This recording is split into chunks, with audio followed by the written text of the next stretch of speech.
नमस्कार, VKB news के prime time में आपका स्वागत है। अब रुक करते हैं आज के हेडलाइंस पर।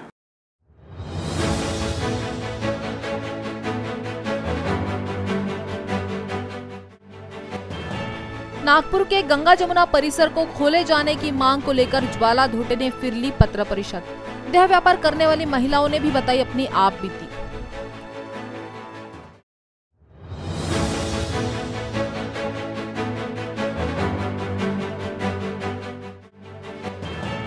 अश्लील वीडियो दिखाकर किशोरी को अगवा कर किया शारीरिक अत्याचार। मानकापुर पुलिस ने 3 आरोपियों को किया गिरफ्तार।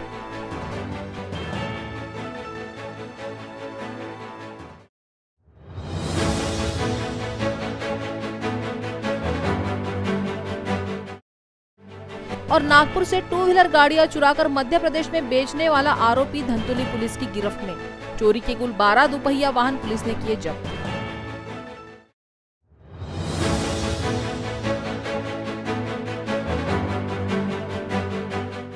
और अब खबरें विस्तार से।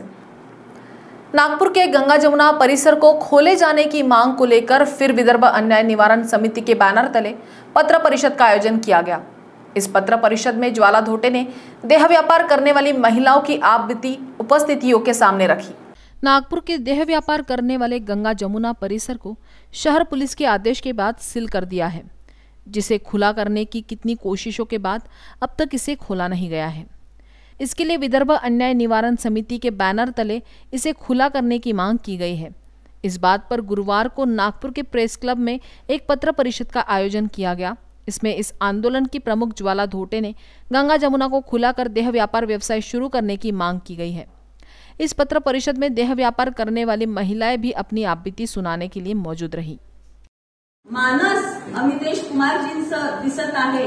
मला वाटते की पालकमंत्र्यांनी जर का अजून दुर्लक्षित केलं हा विषय तर नक्कीच जालियनवाला बागमध्ये गंगा जमुना परिवर्तित होण्यास वेळ लागणार नाही। आम्ही कायद्याचा मान ठेवणारे लोक आहोत, संविधानाचा मान ठेवणारे आम्ही लोक आहोत। मंचावर सगळे ज्येष्ठ श्रेष्ठ मंडळी आहेत। नागपुर के मानकापुर पुलिस स्टेशन के तहत एक किशोरी को अश्लील वीडियो दिखाकर अगवा करने का मामला सामने आया है। अगवा कर आरोपियों ने किशोरी की अस्मत भी लूटी। इस घटना में कुल 3 आरोपियों को मानकापुर पुलिस ने गिरफ्तार किया है। शहर के मानकापुर पुलिस में एक ट्यूशन जा रही किशोरी को बीच सड़क में रोककर उसको अपने मोबाइल द्वारा अश्लील वीडियो दिखाकर 3 आरोपियों ने पहले तो किशोरी को अगवा किया, फिर उसके साथ शारीरिक अत्याचार किया। ये शिकायत पीड़ित किशोरी के बयान पर मानकापुर पुलिस ने दर्ज की है। पीड़ित किशोरी इन तीनों आरोपियों को जानती थी, जिसके कारण वो तीनों के बहकावे में आ गई थी। ऐसी जानकारी पुलिस विभाग द्वारा दी गई है, जबकि पुलिस ने तीनों आरोपियों को धर दबोचा है। पीडिताच्या तक्रारीनुसार पीडिता ट्युशनला जात असताना तिच्या ओळखीचे आरोपींनी एक व्हिडिओ दाखवला। ते व्हिडिओच्या आधारे तिला कारमध्ये घेऊन गेले, वेगवेगळ्या ठिकाणी जाऊन तिच्यावर अतिप्रसंग केलाय, शारीरिक संबंध केले अशी तक्रार आहे। आणि त्या तक्रारीवरून पोस्टे मानकापूर येथे 355/21चा गुन्हा नोंद आहे आणि पुढील तपास सुरू आहे। यामध्ये एकूण 3 आरोपी आहेत, पण प्रत्यक्ष सहभागी 2 आरोपींचा संबंध याच्यामध्ये दाखवतो। या मामल्यात प्राप्त आहे। सध्या त्या सर्व मुद्द्यांवर तपास सुरू आहे। तपासामध्ये ज्या बाबी निष्पन्न होणार आहेत त्या सर्व बाबींवर बारकाईने तपास करण्याची गरज आहे। अटक आरोपितांविरुद्ध अशा प्रकारचं कुठल्याही प्रकारचं रेकॉर्ड नाही आहे। एक आरोपीवर चोरीचा गुन्हा दाखल आहे, तो 2012चा। त्या बाकी 2 आरोपीवर कुठल्याच प्रकारचे गुन्हे दाखल नाही। नागपुर के धंतोली पुलिस स्टेशन के तहत एक दुपहिया वाहन चोर को गिरफ्तार किया गया है, जिसके पास से चोरी की 12 गाड़ियां पुलिस ने बरामद की हैं। आरोपी मध्य प्रदेश के शिवनी निवासी संदीप टेमरे बताया जा रहा है।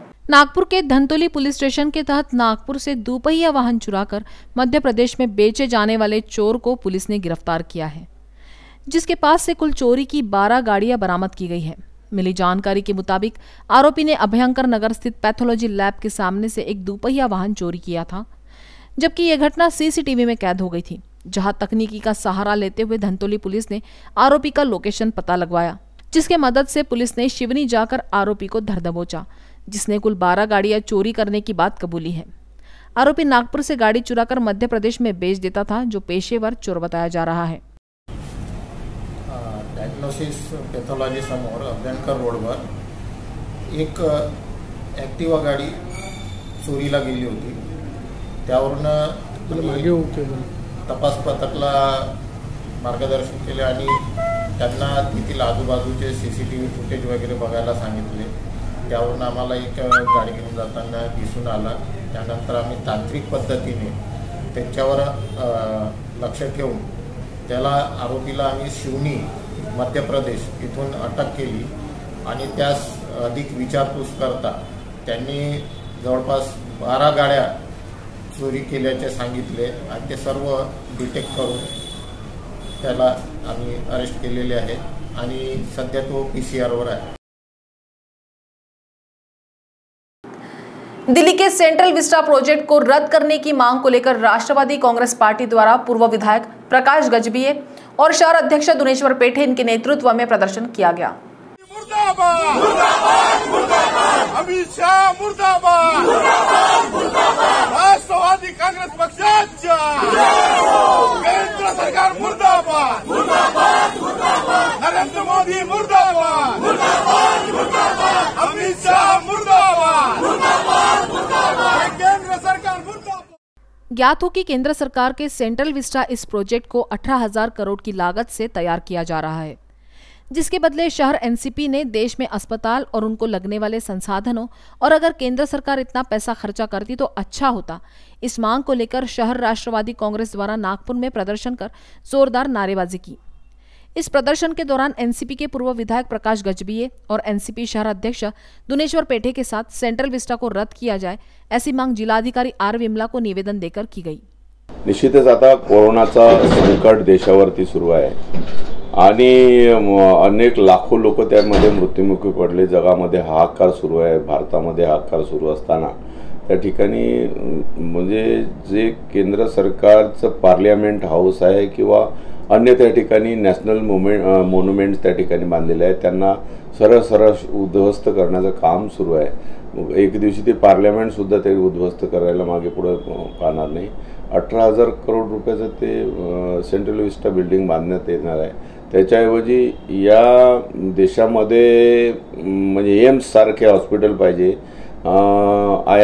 म्हणजे IIM किंवा ज्या बाकीच्या संस्था आहेत त्या मोठ्या करण्याचं काम त्या ठिकाणी झालं पाहिजे। डॉक्टर्स पाहिजे, त्या नर्सेस पाहिजे, हा स्टाफ भरणं आणि जे काही वॅक्सिन्स आहेत त्या वॅक्सिन उपलब्ध करून दिल्या पाहिजे, त्याच्याकरता निधी उपलब्ध करून दिला पाहिजे। सेंट्रल विस्टाची आज गरज नव्हती, तुम्हाला कधीतरी बांधता आलं असतं, परंतु आता कोरोनाच्या काळामधून आपण निघाल्यानंतर त्याचा विचार करायला पाहिजे होता। आज आपल्याला प्रत्येक माणसाचा जीव वाचवणं गरजेचं आहे, त्याच्याकरते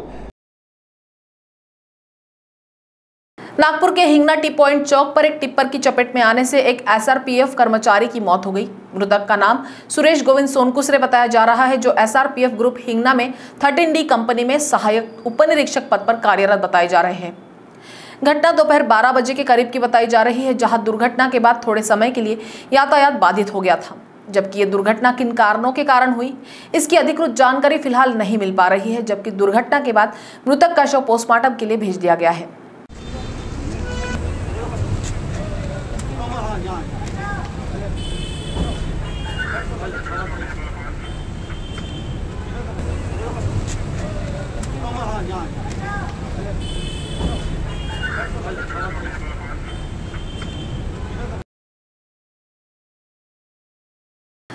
कामठी के ड्रैगन पैलेस टेंपल की महान दानदाता मैडम गौरीको ओगावा इनके स्मृति दिन के उपलक्ष्य में महापरित्राण पाठ व धम्मदेसना कार्यक्रम गुरुवार को संपन्न हुआ। शोकाकुल वातावरण में महाउपासिक मैडम गौरीको ओगावा इन्हें आदरांजलि दी गई। कामठी के ड्रैगन पैलेस टेंपल के प्रमुख एडवोकेट सुलेखाताई कुंभारे द्वारा भिक्खु संघ को चीवर और भोजदान कर महाबोधि वृक्ष का वृक्षारोपण किया गया।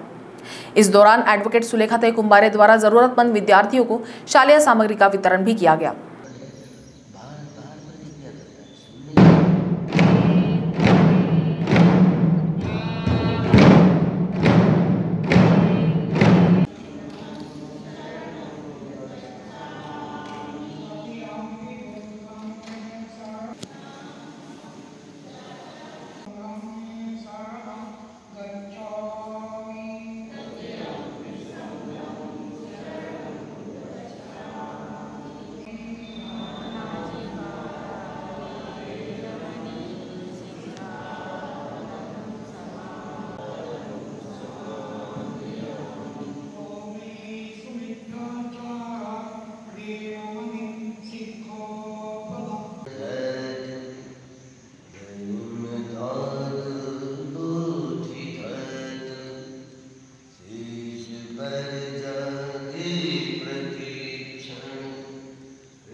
वक्त हो चला है एक ब्रेक का, तो मिलते हैं एक छोटे से ब्रेक के बाद।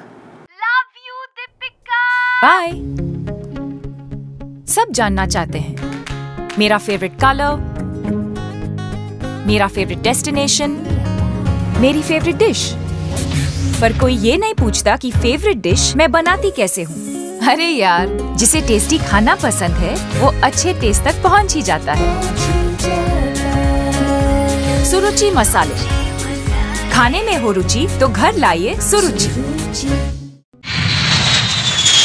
अपने सपनों की उड़ान भरने की इच्छा तो हर किसी की होती है, पर पंख भी तो मजबूत होने चाहिए जो देता है Flywheel Aviation Academy. Flywheel Aviation Academy एक ऐसा इंस्टीट्यूट है जहां पर एयरलाइंस एंड एयरपोर्ट हॉस्पिटैलिटी और टूरिज्म मैनेजमेंट, साथ ही यहां campus interview, guidance by industry expert, practical training at airport, expert faculty, personal grooming जैसे कई सारे बेनिफिट्स आप पा सकते हैं। Flywheel Aviation Academy, 1 degree 3 job opportunities. Flywheel Aviation Academy gives you a degree और diploma with a job. Flywheel Aviation academy, 365 Gandhinagar, LAD college square, beside Karnataka bank, Nagpur.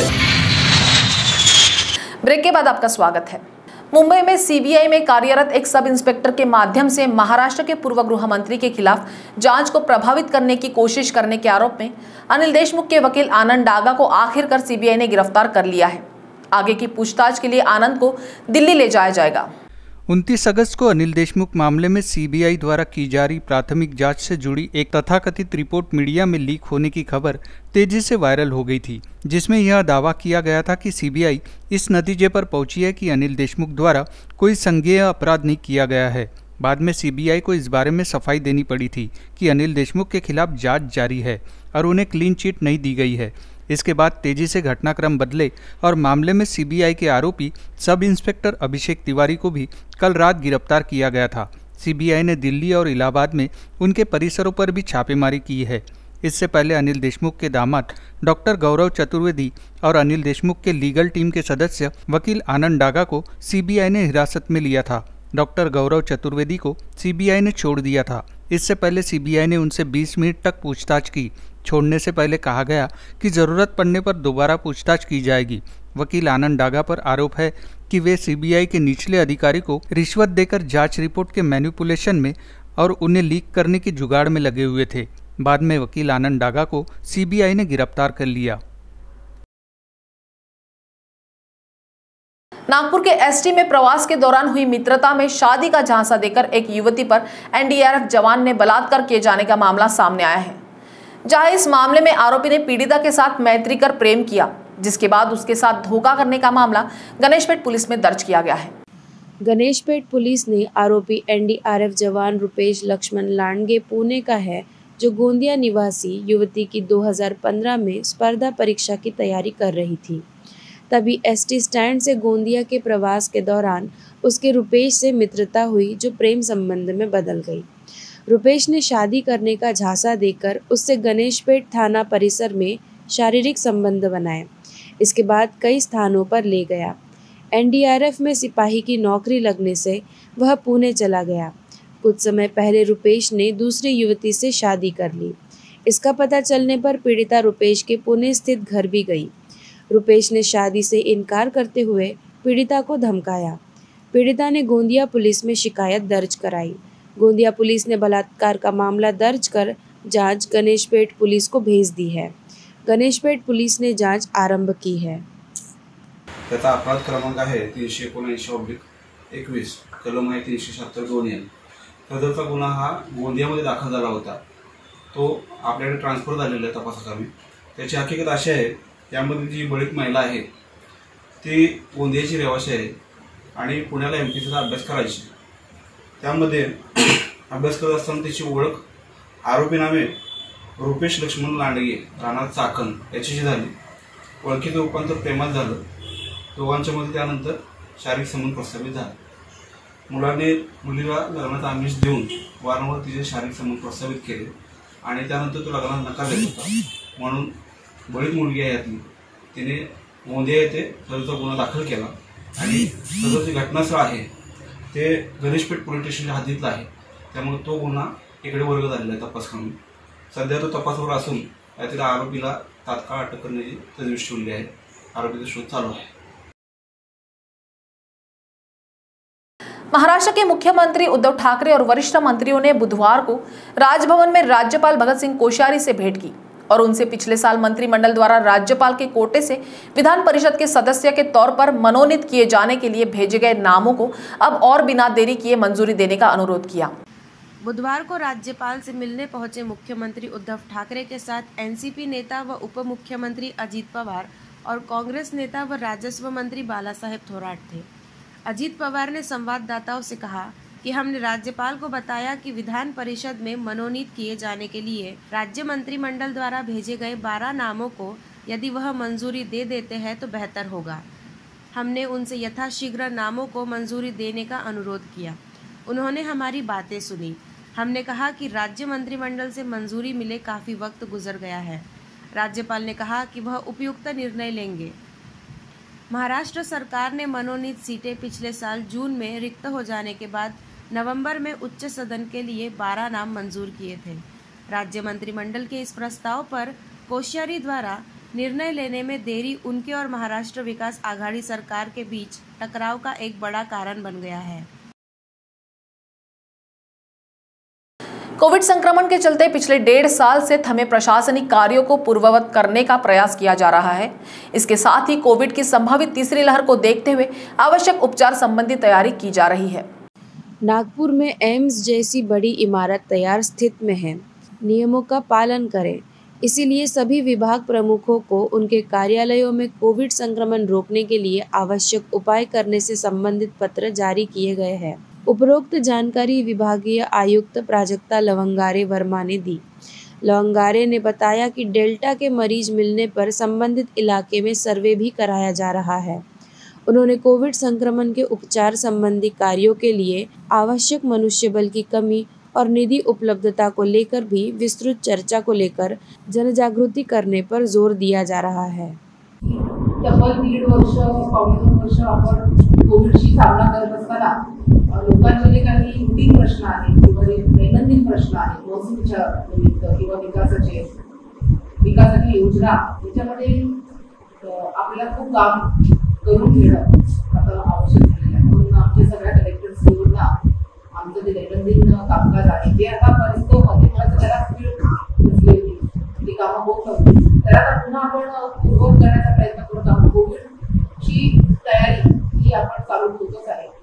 पण मग आपल्या ज्या काही रूटीन बाबी आहेत ज्या आपल्या विदर्भाशी संबंधित खरेदी असेल किंवा आपल्या विकासामध्ये आपल्या पंतप्रधान आवास योजना आहे, महाआवास योजना आहे, त्याच्यामध्ये कामाचं ह्याच्यामध्ये आपण गती आणण्याचा प्रयत्न करत आहोत। मला असं वाटतं की नागपूर मध्ये सगळ्यात महत्त्वाचा ग्रोथ इंजिन म्हणजे आपला वाईल्ड लाईफ आहे, आपली फॉरेस्ट आहे, त्याच्यामध्ये सुद्धा पर्यटन वाईल्ड लाईफ प्राण्यांचं आपलं जे पर्यटन आहे इको टुरिझम याला खूप मोठा स्कोप आहे। दोन्ही ठिकाणी म्हणजे गेले तिथे मला असं पाहायला मिळालं की काही चांगले NGOs ते काम करत आहेत, त्या लोकांबरोबर काम करत आहेत। मला असं पाहायला मिळालं की बऱ्याच अंशी इथे खूप चांगले बचत गट आदिवासी महिलांचे तयार आहेत, ते खूप छान असे प्रोडक्ट्स पण तयार करत आहेत जे लोकांसमोर आले पाहिजे। तर या सगळ्या बाबी जर पाहिलं तर विदर्भाचं युनिकनेस आहे, आपण त्याला कुठल्या दुसऱ्या विभागाशी कंपेअर करू शकतो। तो प्राइम टाइम न्यूज में आज इतना ही। आपसे कल फिर मुलाकात होगी, तब तक बने रहिए वीकेबी न्यूज के साथ। नमस्कार।